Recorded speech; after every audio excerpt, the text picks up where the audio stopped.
Bonjour à tous. Dans cette vidéo, je vais traiter de la décadence moderne et on va dire à énoncer les causes qui nous permettront de répondre à une question qui est toute simple et que de plus en plus de gens se posent, c'est pourquoi la France va mal. Alors, ce qu'il faut expliquer, c'est qu'à travers l'histoire, il y a eu plusieurs périodes. En parlant de l'histoire française, on peut le scinder pour vraiment grossir le trait en deux gros blocs.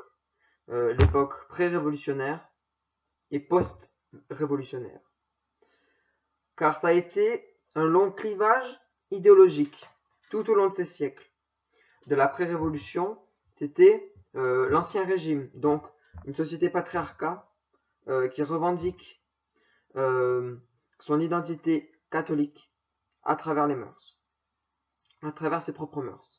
Et on a donc un clivage idéologique qui va contredire, déconstruire ce qui a été tout au long construit, c'est-à-dire renier la tradition et donc couper la transmission avec les ancêtres. Nous voyons l'apogée de la France et sous Saint-Louis par exemple, au XIIIe siècle. Et petit à petit, il y a eu de nombreux facteurs qui ont permis de démanteler, d'user l'identité française tout au long de son histoire. On a eu par exemple les protestants, le mouvement humaniste, après du coup les philosophes des Lumières, et tout ça donc la franc-maçonnerie, qui aura perpétré un énorme attentat contre le peuple français en 1789. Je rappelle le massacre de Vendée par exemple.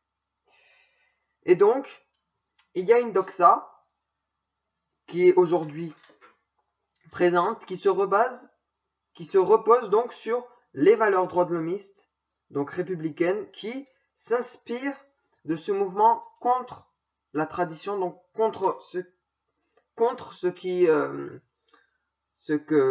qu'est la France, parce que l'identité française a été altérée depuis la Révolution française, car la monarchie, ayant instauré son règne, a été battue par la Révolution en instaurant et en gangrénant surtout de valeurs droits de l'homiste et donc maçonniques. La République naîtra et donc va naître toute l'aspiration de gauche, parce qu'avant, on se posait même pas la question, c'était les rois. Et c'était une société vraiment très cohérente, basée sur la tradition et sur une identité revendiquée et diffusée dans un bain commun qui est appelé la collectivité, ou autrement dit un peuple, le peuple.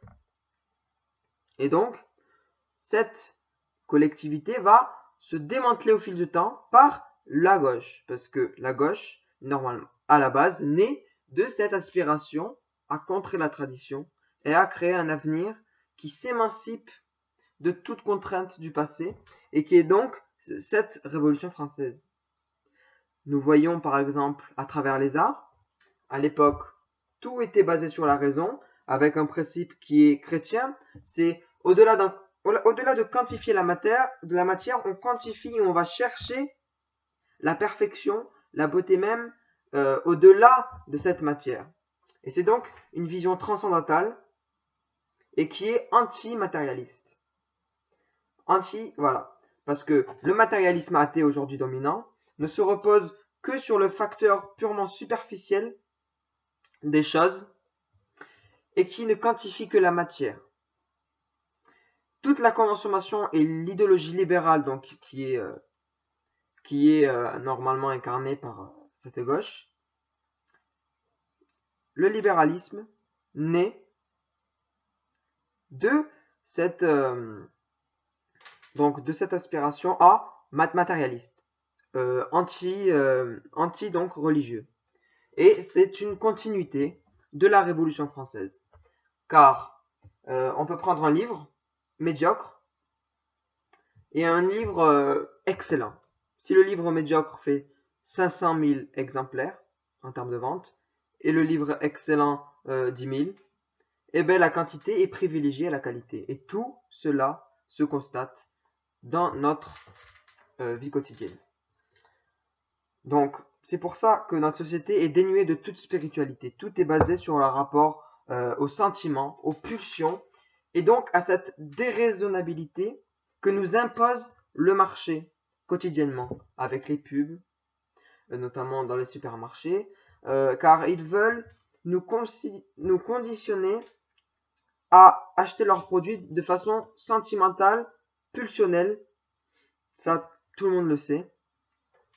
Alors que à l'époque, on était basé sur une société de contraintes, et par cette contrainte, on arrive à faire progresser les choses vers un idéal qui transcende la matière. Et cette notion-là, on ne l'a plus aujourd'hui. On quantifie ce qui est superficiel, on quantifie la quantité,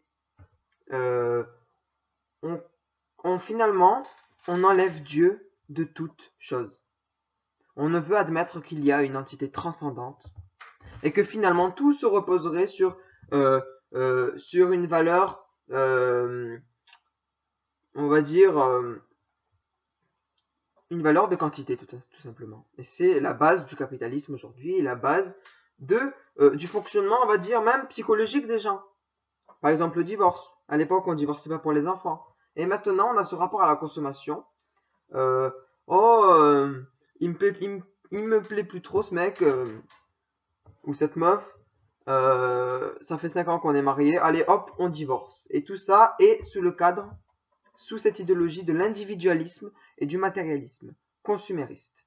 C'est-à-dire, si tu n'es pas satisfait, eh ben, tu as qu'à, par exemple, divorcer ou en fait, tu consommes, en fait. C'est une consommation. Tu te bases que sur l'apport de la matière par rapport à ton désir matériel. Et donc, cette spiritualité reniée va une déclinaison permanente de la tradition française qui, elle, est penchée vers le spirituel, vers un nouveau paradigme qui s'inscrit donc vers l'uniformisation de toute culture et qui est le mondialisme. On voit une décadence de l'art, et donc on a une décadence aussi de la structuration des esprits. Les esprits, aujourd'hui, ne peuvent se structurer, car la collectivité n'existe plus, elle a été rompue par le multiculturalisme. Parce que pour structurer un individu, il faut que cet individu se reconnaisse dans une collectivité où il agit en tant que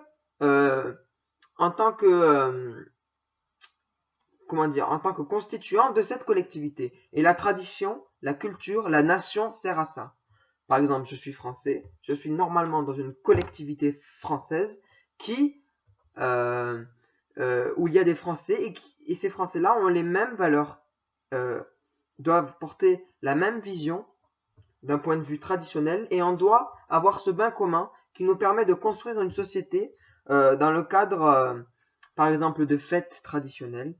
Et c'est ça normalement une collectivité. Maintenant, on a franchi tout individu de collectivité. Et c'est pour ça que selon moi, le multiculturalisme amène à la destruction de tous les pays. C'est simple. Et cette désunification nationale doit se faire en rendant l'État neutre de toute religion. Pour lutter contre le multiculturalisme, il faut réaffirmer l'identité française, c'est-à-dire sa religion, à travers cette revendication politique qu'est le monarchisme et le royalisme.